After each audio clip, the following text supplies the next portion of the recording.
This is Fan Formula on the 27th of May, just after Monaco. Let's just get on with the questions. Question 1. In free practice 3, we saw Pastor Maldonado bump tyres with Sergio Perez and in response was awarded a 10-place grid penalty. What was your view on the incident and the resulting penalty? I think in this instance, you would have seen me last week.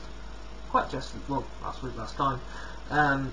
Big Williams, rock on Williams, come on Williams. But this time, Pastor, this is why I a few times I've said Pastor's a bit like Juan Pablo Montoya. Because one weekend, well personally, this is just my personal opinion on the whole thing, on sort of Pastor and Juan Pablo. I've always liked Williams.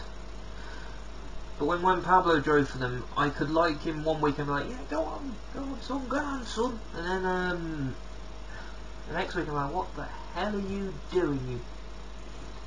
And I think Pastor Maldonado is another Montoya. One weekend we're all going to be, oh, come on, well done. And then we're going to be, what the fuck were you doing? Excuse language, but that's the only way to put it. I think his penalty, he was lucky to get away with what he did, considering it's the second time he's done something like that. Just a 10-place grid penalty is actually very, very fortunate for him, and to be honest, it sounds like he was very close to being kicked out of the race, so hang on by the skin of his teeth. Question 2. Qualifying saw Sebastian Vettel not set a lap time, and through this benefited from the choice of tyres in the race. Do you think this rule should be changed, with penalties enforced if a team driver did not set a time in Q3? I personally think it should be that if you don't set a time in Q3, technically you didn't qualify, so to the back. That's how it should be, and if you've burnt up all your tyres getting grid position, that's your own bloody fault, not mine. Why should the fans suffer thinking, oh, my type hurt, no, I'm not going to do a time. It's called qualifying, it's not called sitting in the garage being a wuss. And you know what? No, they should start on practice tyres. Tyres are used in practice because they're well and truly scrubbed, and they should be allowed not to pit for about 20 laps. So, aha, it's on you.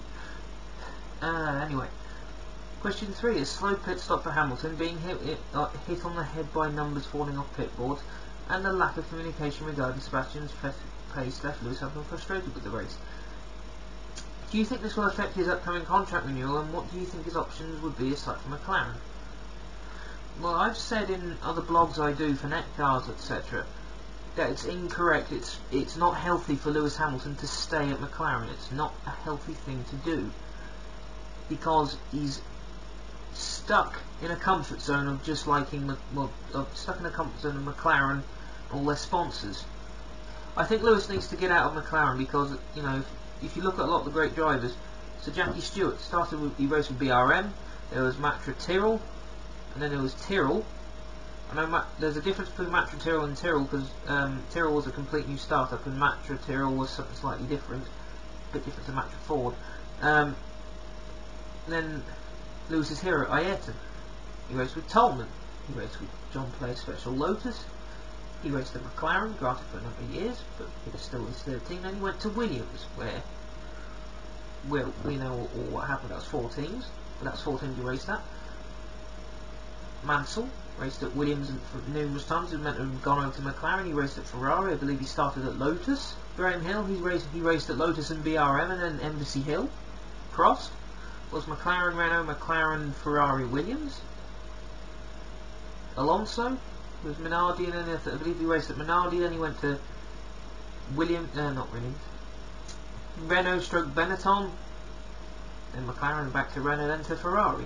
The point I'm trying to make is Hamilton needs to move teams. Now, I think the problems between him and Alonso stem from the fact that probably from Alonso's perspective, that Hamilton had just been dropped into an awesome team, whereas he wasn't made to fight for it like everyone else. Like, for instance, if Bruno Senna suddenly goes into what we always consider one of the top teams, Bruno's worked for it to a point. I know some people say, pay driver, etc. But the fact is, he raced at HRT, he raced at Lotus, he raced at Williams. You know, Hamilton hasn't worked that hard to get noticed by top teams. He's been dropped into a good one from the off. The other person who may have been dropped off in a good team from the off was David Coulthard when he took over from Ayrton. But I think Hamilton could go to Ferrari. He might be a decent fit there. He'd certainly take that thing by the scruff of the neck. I don't think he'd be such a good fit at Red Bull, because he's used to driving the Mercedes engine pretty hard, and I don't think the Renault engine would cope with it, whereas the Ferrari engine might. Likewise Lotus, because they use the same Renault engine and KERS and gearbox. It might not cope. However, he probably would do good things in the E20. He'd be a good fit at Williams if they had a driver going, a position going. But again, the same thing with the Renault engine, but it's just different gearbox, different curves, so it might work differently. The whole point is, I think Hamilton needs to change team. I think Hamilton just needs to change team, even if it's just for one season, so he can at least be like, wow, I've been so lucky at McLaren, I will appreciate what I've got, where there are times where he just seems to think McLaren equals win. McLaren doesn't equal win. So I think Hamilton might be better off going to I think Hamilton to Ferrari would be a good move, assuming Ferrari could build a good car. Otherwise, I think Hamilton might be better off sort of grabbing a midfield team by the scruff of the neck. I know Sir Frank Williams would hire Lewis Hamilton in a shot. The bonus question is suggested by Josh Bomb F1. Do you think we should still be racing at Monaco when overtaking is clean? Important in F1. Well, for starters, we should always race at Monaco. Monaco is F1. Monaco is the one in Formula 1. Otherwise, you just got Formula. That's it. Monaco sort of is the past link to the old. You know, it's the constant in Formula 1. Other tracks and countries come and leave. Formula 1 teams come and leave and change. Rules change. Nearly race to race. Monaco needs to stay because it gives a tiny piece of stability on the calendar, and it's just fantastic. Why take it off the calendar? It's that place sets apart the decent drivers. You know, if you can race around Monaco wheel to wheel and be ready to overtake, even if it's 2 overtakes you make in the race.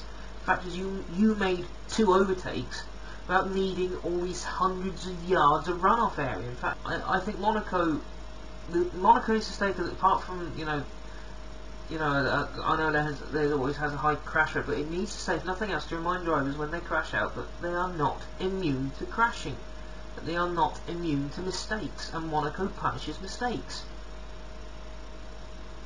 I think that's why Monaco needs to stay. If you get rid of Monaco, you might as well say, right, Formula 1, that's it, you've had your time, piss off.